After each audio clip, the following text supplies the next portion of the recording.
What's up, everyone, and welcome to Making Finances Sexy. I'm Jessica Lay, your Rent Rave owned realtor and certified instructor with the company 101 Financial, right here in the Valley of the Sun. It's my mission to help you transition from renting to home ownership, no matter your current situation.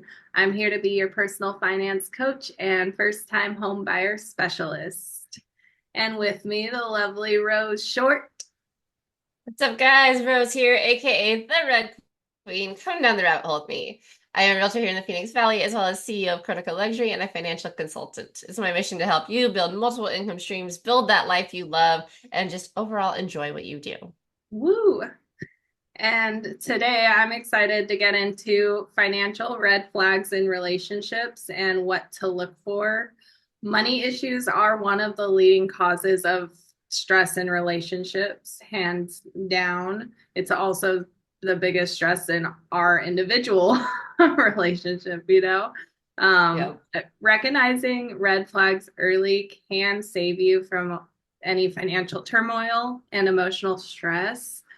Just talk about it with your partner. If this is the person you're going to be with for forever, we need to talk about our money, our financials, and our credit. Like a lot of people, they're just too stressed to even mention it, and they feel like hiding it or just trying to handle it on their own can be better. But in fact, like that can just make things a lot worse, especially in terms of a relationship.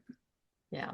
Healthy financial habits are key to building a strong future focused partnership. So, again, just we need to normalize talking about our money and our debts.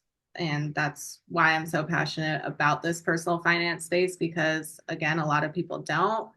And they're just in this constant cycle of paying my bills, not really getting anywhere, or not paying my bills and getting angry at my spouse because throwing myself under the bus again. Once I became conscious of my personal finances, I was lashing out on my spouse, even though it was my finances that I wasn't paying attention to or handling in the best of way. And it's just icky. We don't need to do that.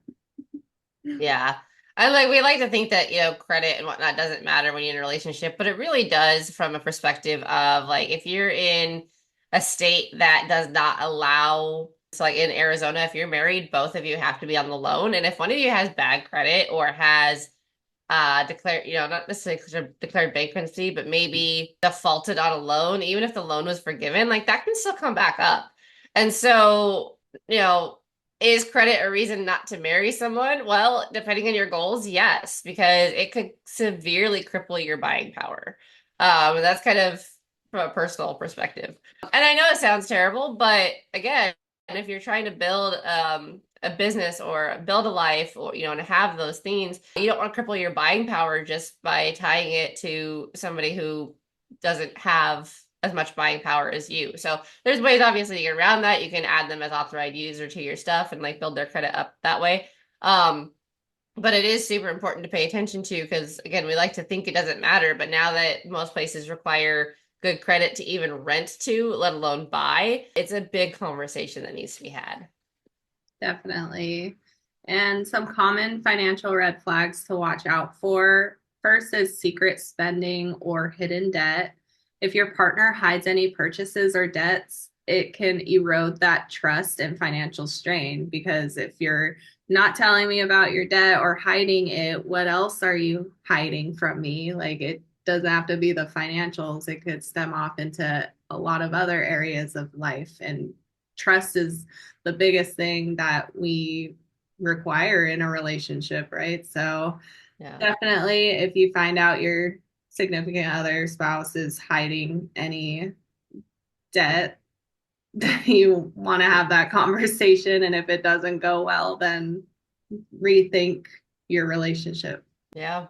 Another one is the unwillingness to discuss money. So if you find out something and they just stay quiet or are too shy to talk about it and avoiding, that can stop you from like any future things like relationships or work. And life is work, right? So if they're unwilling to talk about this, what about like if you wanted to buy a house, are they even going to like talk about that? That's like a huge purchase for two people and can get you into a lot of trouble if it's not done properly. But if they're too stuck in their way of like not wanting to face personal finance and talking about it, it can also stem into babies. Like if you want to have a baby, which is a serious life choice and change, and they're not willing to, talk about it, plan it out, then I think you need to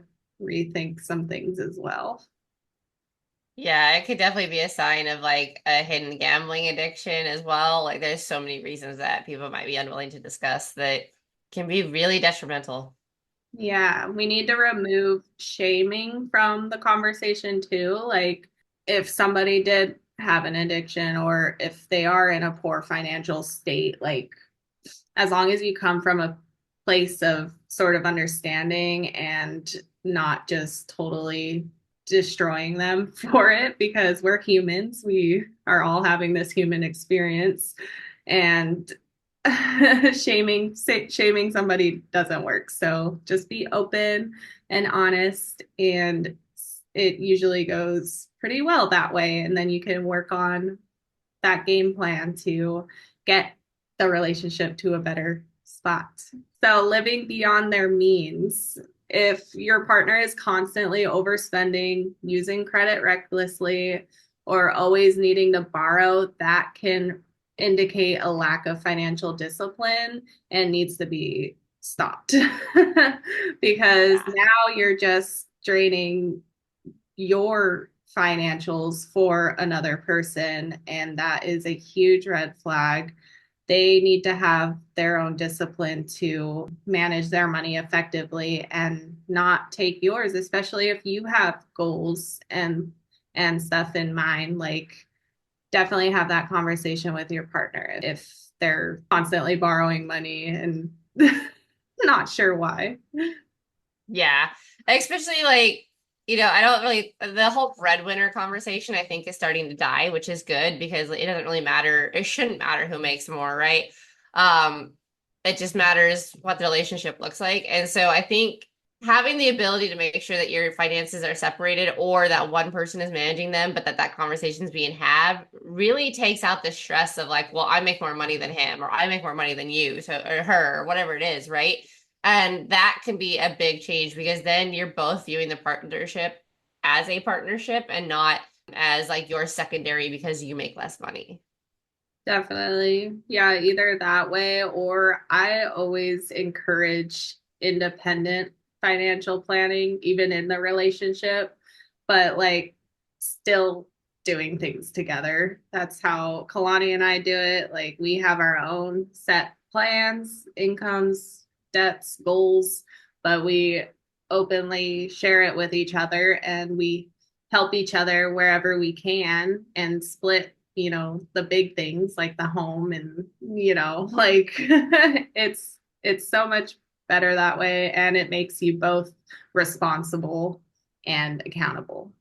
Another red flag to watch out for would be no financial goals and planning. So, a partner with no savings or retirement plans, financial goals, they're most likely not thinking about the future. So, definitely have that conversation with them. And if it goes well, great. Start planning for the future, help them out, or, get a financial literacy coach and get those retirements, because we're not young forever. We need to have those plans for later in life, and it's possible for all of us to get there. Yes. If your partner has a frequent job change or unstable income, the consistent inability in their job can create uncertainty and impact your financial stability. Of personal experience, I quit my 9 to 5, but I talked to my partner before quitting my 9 to 5 to just let him know, like, this is what's going to happen. I'm not going to be making definitely what I was making before, and like we just really had that conversation to make sure A, we can pay our mortgage each month with just one stable income, and B, that I was still going to have an income. It's just a bit more unstable. But just being open and honest before just making any rash decisions in your job can go a long way in the relationship and your finances. Yeah, it's super important to have that support both from emotional standpoint as well as a financial standpoint. So love that you guys are open and honest about it. It's so great. Definitely. And then expecting, if your partner expects you to always pay the bill, that's kind of a red flag to me. I mean, I grew up in a household. My mom was always like, the guy pays, the guy pays. I don't know. That was just the thing that came up while I was growing up. But I think a lack of contribution or an expectation that you always need to cover the expenses can create resentment and a major imbalance. And like, I mean, sometimes I fall into that trap because I think of my upbringing and I'm expecting Kalani to pay sometimes, but lately he's been calling me out. He's like, no, you pay this time, and like we both enjoy it, enjoy our dates still. Like sometimes we split the check, sometimes he pays, sometimes I pay. Like just create that balance, and it just brings a lot more happiness into the relationship, not just relying on one person to pay for everything. Yeah, and I think that goes beyond when you're already in the relationship. I think that goes to like starting out too. I think a lot more people are seeing the value of paying for themselves in the beginning. And that's a conversation you should have in the beginning too. If someone asks you out to dinner, be like, sure, like, are we splitting the check? Like, how's that going to look? Because it takes off a lot of the stress of, especially in a new relationship, the whole like, I'd say unwritten expectation or unspoken of expectation of like, well, the guy paid, so what are you going to do? Like, it's so ridiculous and outdated. So I think having that, like, being able to talk about it in the beginning, even is a good habit to get into because then you're already setting the expectation of like, hey, look, like even if we are in a relationship, I'm not expecting you to pay my way. And then that carries that relationship further because again, you're already open and honest about it. Definitely. So I'm going to list out the common red flags and then we'll talk about how to address. So just so everyone is clear, secret spending or hidden debt, unwillingness to discuss money, living beyond their means, no financial goals or planning, frequent job changes or unstable income, and expecting you to always pay the bill. Those are my top red flags. If you guys have any more, I'd love to see them in the comments. And don't forget to hit that subscribe button if you like our content. All right, so how to address these red flags? We've mentioned it a little bit before, but open up the conversation in a non-judgmental way and ask for their financial habits and history. If they get really defensive, that's just not a good sign. But typically, in a solid relationship with a solid person, it's just a normal conversation. You want to set boundaries and agree on joint financial goals that work for both of you. Still have your independent goals, but if you're in a relationship with this person for life, hopefully you want to have those joint goals as well, which we've mentioned in other podcasts. Encourage the transparency. So, regular check ins on your budgets and expenses can keep both partners accountable. In my class, we do weekly spending tracking. So, and Kalani and I are super open. Like, if we wanted to go out, he'll tell me straight up, I already went over my budget this week. And we're like, oh, okay, let's do something else that doesn't cost money or stay home and relax, until the new week. Nice. Yeah, so that, and then if necessary, seek professional advice. So sometimes an outside perspective can help align your financial approaches. I work with a lot of couples, and it usually starts off where the one partner handles all the finances, the other one doesn't really know what's going on at all. He's just bringing the money in or whatever. But bringing in that third party to see everything and kind of bridge that gap between the couple can go a really long way and strengthen even their relationship since now they're a little bit happier, less stress. They both know what's going on and what they can do to make things even better and plan trips and fun things and actually like be involved more with one another. Yeah, especially if their spending habits are significantly different, right? It's super, super important to get everyone on the same page. I mean, trust your instinct, right? Like, if it doesn't feel right, it's probably not. Exactly. And be clear about your boundaries. We said it last week, boundaries are sexy. Yes, and respecting boundaries is sexy. Yes. Expectations need to be set early on in the relationship, or you're just going to be in this cycle of frustration and ickiness that you don't want in your relationship. Again, you're going to have to spend time with this person. Like, why do you want to hide things and like keep things a secret if you're trying to be with this person forever? Yeah. Just remember financial compatibility is just as important as emotional and physical compatibility. So it kind of all intertwines in my opinion. And financial red flags don't always mean the end, but they do mean it's time for a serious chat.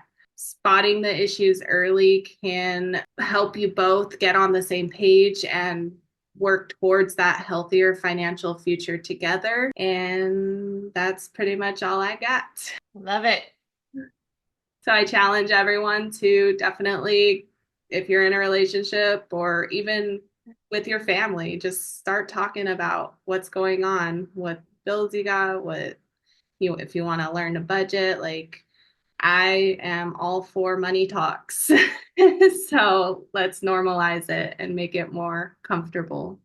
Love it. And next week, Rose is going to get into hustle and home, finding balance in business and family. Yes, we entrepreneurs tend to get lost in our business. It's super important that we set time apart. So, how do you do that? We're going to get into it. Mhm.